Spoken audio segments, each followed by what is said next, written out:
मी माझ्या मुलाखतीमध्ये एक म्हटलं होतं की ज्याच्यातनं या सगळ्या गोष्टी खरं तर सुरू झाल्या.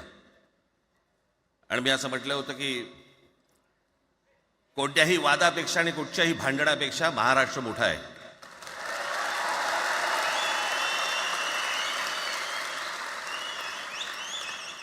आज जवळपास 20 वर्षानंतर मी आणि उद्धव आम्ही एका व्यासपीठावरती आज येतो आहोत.